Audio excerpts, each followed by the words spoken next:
Les pensées de Blaise Pascal, suite, article 7, la morale et la doctrine. Seconde partie, que l'homme sans la foi ne peut connaître le vrai bien ni la justice. Tous les hommes recherchent d'être heureux, cela est sans exception. Quelques différents moyens qu'ils y emploient, ils tendent tous à ce but. Ce qui fait que les uns vont à la guerre et que les autres n'y vont pas est ce même désir qui est dans tous les deux, accompagné de différentes vues. La volonté ne fait jamais la moindre démarche que vers cet objet. C'est le motif de toutes les actions de tous les hommes, jusqu'à ceux qui vont se pendre. Et cependant, depuis un si grand nombre d'années, jamais personne sans la foi n'est arrivé à ce point où tous visent continuellement. Tous se plaignent, princes, sujets, nobles, roturiers, vieux, jeunes, forts, faibles, savants, ignorants, saints, malades, de tout pays, de tous les temps, de tous âges et de toutes conditions. Une épreuve si longue, si continuelle et si uniforme devrait bien nous convaincre de notre impuissance d'arriver au bien par nos efforts, mais l'exemple nous instruit peu. Il n'est jamais si parfaitement semblable qu'il n'y ait quelques délicates différences. Et c'est de là que nous attendons que notre attente ne sera pas déçue en cette occasion comme en l'autre.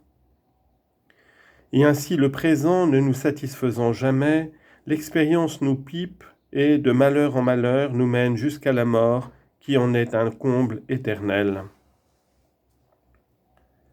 Qu'est-ce donc que nous crie cette avidité et cette impuissance, sinon qu'il y a eu autrefois dans l'homme un véritable bonheur, dont il ne lui reste maintenant que la marque et la trace toute vide, et qu'il essaie inutilement de remplir de tout ce qui l'environne, recherchant des choses absentes le secours qu'il n'obtient pas des présentes, mais qui en sont toutes incapables, parce que le gouffre infini ne peut être rempli que par un objet infini et immuable, c'est-à-dire que par Dieu même.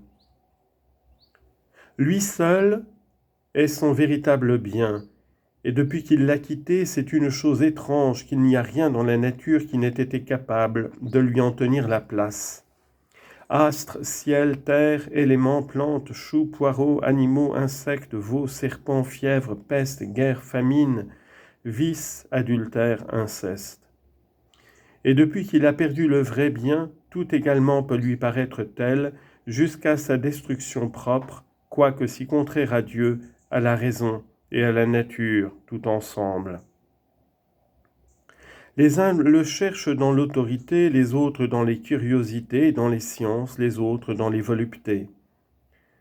D'autres qui en ont en effet plus approché ont considéré qu'il est nécessaire que le bien universel que tous les hommes désirent ne soit dans aucune des choses particulières qui ne peuvent être possédées que par un seul, et qui étant partagées affligent plus leur possesseur par le manque de la partie qu'il n'a pas, qu'elle ne le contente par la jouissance de celle qui lui appartient. Ils ont compris que le vrai bien devait être tel que tous puissent le posséder à la fois, sans diminution et sans envie, et que personne ne le pût perdre contre son gré. Et leur raison est que ce désir étant naturel à l'homme, puisqu'il est nécessairement dans tous, et qu'il ne peut pas ne le pas avoir, ils en concluent. Point de suspension. La vraie nature étant perdue, tout devient sa nature, comme le véritable bien étant perdu, tout devient son véritable bien.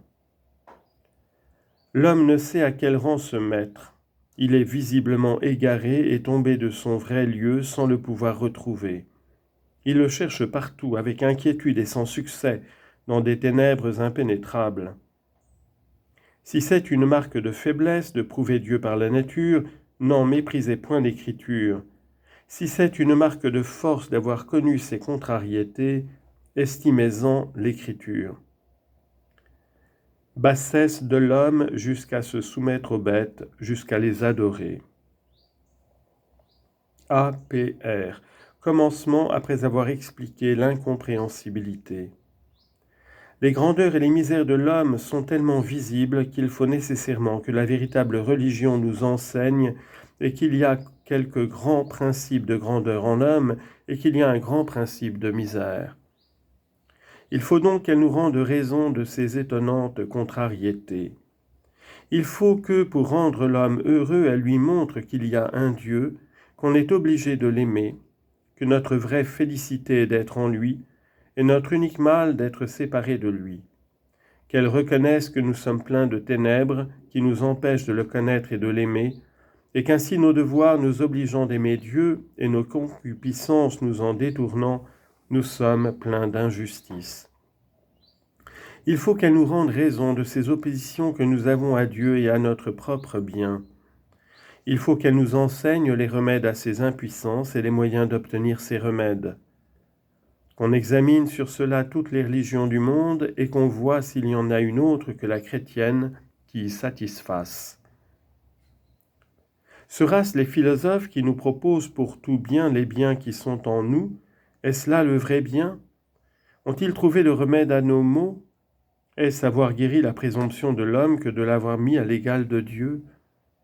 Ceux qui nous ont égalés aux bêtes et les Mahométans qui nous ont donné les plaisirs de la terre pour tout bien, même dans l'éternité, ont-ils apporté le remède à nos concupiscences? Quelle religion nous enseignera donc à guérir l'orgueil et la concupiscence? Quelle religion enfin nous enseignera notre bien, nos devoirs, les faiblesses qui nous en détournent, la cause de ces faiblesses, les remèdes qui les peuvent guérir et le moyen d'obtenir ces remèdes? Toutes les autres religions ne l'ont pu. Voyons ce que fera la sagesse de Dieu. N'attendez pas, dit-elle, ni vérité ni consolation des hommes. Je suis celle qui vous a formé et qui puis seule vous apprendre qui vous êtes. Mais vous n'êtes plus maintenant en état où je vous ai formé. J'ai créé l'homme saint, innocent, parfait, je l'ai rempli de lumière et d'intelligence. Je lui ai communiqué ma gloire et mes merveilles. L'œil de l'homme voyait alors la majesté de Dieu. Il n'était pas alors dans les ténèbres qui l'aveuglent, ni dans la mortalité et dans les misères qui l'affligent. Mais il n'a pu soutenir tant de gloire sans tomber dans la présomption. Il a voulu se rendre centre de lui-même et indépendant de mon secours. Il s'est soustrait de ma domination et s'égalant à moi par le plaisir de trouver sa félicité en lui-même, je l'ai abandonné à lui, et révoltant les créatures qui lui étaient soumises, je les lui ai rendues ennemies, en sorte qu'aujourd'hui l'homme est devenu semblable aux bêtes, et dans un tel éloignement de moi, qu'à peine lui reste-t-il une lumière confuse de son auteur. Tant toutes ses connaissances ont été éteintes ou troublées. Les sens, indépendants de la raison et souvent maîtres de la raison, l'ont emporté à la recherche des plaisirs. Toutes les créatures ou l'affligent ou le tentent et dominent sur lui, ou en le soumettant par leur force, ou en le charmant par leur douceur, ce qui est une domination plus terrible et plus impérieuse. Voilà l'état où les hommes sont aujourd'hui. Il leur reste quelque instinct impuissant du bonheur de leur première nature, et ils sont plongés dans les misères de leur aveuglement et de leur concupiscence, qui est devenue leur seconde nature. De ce principe que je vous ouvre, vous pouvez reconnaître la cause de tant de contrariétés qui ont étonné tous les hommes et qui les ont partagés en de si divers sentiments. Observez maintenant tous les mouvements de grandeur et de gloire que l'épreuve de tant de misère ne peut étouffer, et voyez s'il ne faut pas que la cause en soit une autre nature. APR pour demain, prosopopée. C'est en vain, ô homme, que vous cherchez dans vous-même le remède à vos misères. Toutes vos lumières ne peuvent arriver qu'à connaître que ce n'est point dans vous-même que vous trouverez ni la vérité ni le bien. Les philosophes vous l'ont promis, et ils n'ont pu le faire. Ils ne savent ni quel est votre véritable bien, ni quel est votre véritable état. Comment auraient-ils donné des remèdes à vos maux qu'ils n'ont pas seulement connus? Vos maladies principales sont l'orgueil qui vous soustrait à Dieu, la concupiscence qui vous attache à la terre, et ils n'ont fait autre chose qu'entretenir au moins l'une de ces maladies. S'ils vous ont donné Dieu pour objet, ce n'a été que pour exercer votre superbe. Ils vous ont fait penser que vous lui étiez semblable et conforme par votre nature, et ceux qui ont vu la vanité de cette prétention vous ont jeté dans l'autre précipice, en vous faisant entendre que votre nature était pareille à celle des bêtes, et vous ont porté à chercher votre bien dans les concupiscences qui sont le partage des animaux. Ce n'est pas là le moyen de vous guérir de vos injustices que ces sages n'ont point connues. Je puis seul vous faire entendre qui vous êtes. Ah, point de suspension. Adam, Jésus-Christ. Si on vous unit à Dieu, c'est par grâce, non par nature. Si on vous abaisse, c'est par pénitence, non par nature. Ainsi cette double capacité. Vous n'êtes pas dans l'état dans votre création. Ces deux états étant ouverts, il est impossible que vous ne les reconnaissiez pas. Suivez vos mouvements, observez-vous vous-même et voyez si vous n'y trouverez pas les caractères vivants de ces deux natures. Tant de contradictions se trouveraient-elles dans un sujet simple, incompréhensible? Tout ce qui est incompréhensible ne laisse pas d'être. Le nombre infini. Un espace infini égal au fini. Incroyable que Dieu s'unisse à nous. Cette considération n'est tirée que de la vue de notre bassesse. Et si vous l'avez bien sincère, suivez-la aussi loin que moi, et reconnaissez que nous sommes en effet si bas, que nous sommes par nous-mêmes incapables de connaître si sa miséricorde ne veut pas nous rendre capables de lui. Car je voudrais savoir d'où cet animal qui se reconnaît si faible a le droit de mesurer la miséricorde de Dieu et d'y mettre des bornes, que sa fantaisie lui suggère. Il sait si peu ce que c'est que Dieu qu'il ne sait pas ce qu'il est lui-même, et tout troublé de la vue de son propre état, il ose dire que Dieu ne le peut pas rendre capable de sa communication. Mais je voudrais lui demander si Dieu demande autre chose de lui, sinon qu'il l'aime en le connaissant, et pourquoi il croit que Dieu ne peut se rendre connaissable et aimable à lui, puisqu'il est naturellement capable d'amour et de connaissance.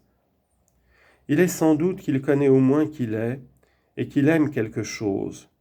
Donc s'il voit quelque chose dans les ténèbres où il est, et s'il trouve quelque sujet d'amour parmi les choses de la terre, pourquoi, si Dieu lui donne quelques rayons de son essence, ne serait-il pas capable de le connaître et de l'aimer en la manière qui lui plaira se communiquer à nous?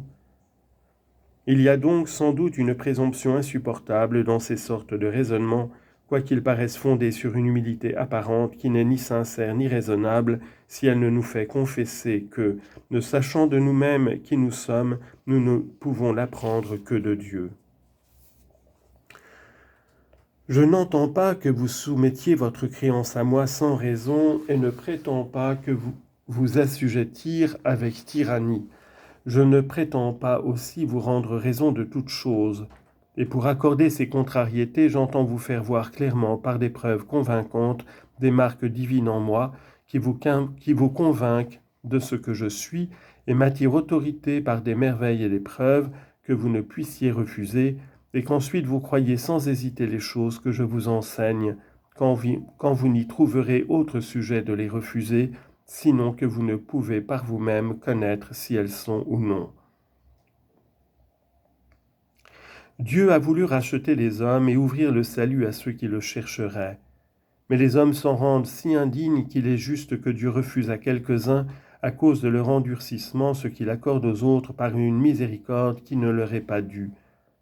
S'il eût voulu surmonter l'obstination des plus endurcis, il l'eût pu, en se découvrant si manifestement à ceux qu'ils n'eussent pu douter de la vérité de son essence, comme il paraîtra au dernier jour avec un tel éclat de foudre et un tel renversement de la nature que les morts ressusciteront et les plus aveugles le verront. Ce n'est pas en cette sorte qu'il a voulu paraître dans son avènement de douceur. Parce que tant d'hommes se rendant indignes de sa clémence, il a voulu les laisser dans la privation du bien qu'ils ne veulent pas. Il n'était donc pas juste qu'il parût d'une manière manifestement divine et absolument capable de convaincre tous les hommes, mais il n'était pas juste aussi qu'il vint d'une manière si cachée qu'il ne put être reconnu de ceux qui le chercheraient sincèrement. Il a voulu se rendre parfaitement connaissable à ceux-là, et ainsi voulant paraître à découvert à ceux qui le cherchent de tout leur cœur, et caché à ceux qui le fuient de tout leur cœur, il tempère sa connaissance, en sorte qu'il a donné des marques de soi visibles à ceux qui le cherchent, et non à ceux qui ne le cherchent pas. Il y a assez de lumière pour ceux qui ne désirent que de voir et assez d'obscurité pour ceux qui ont une disposition contraire.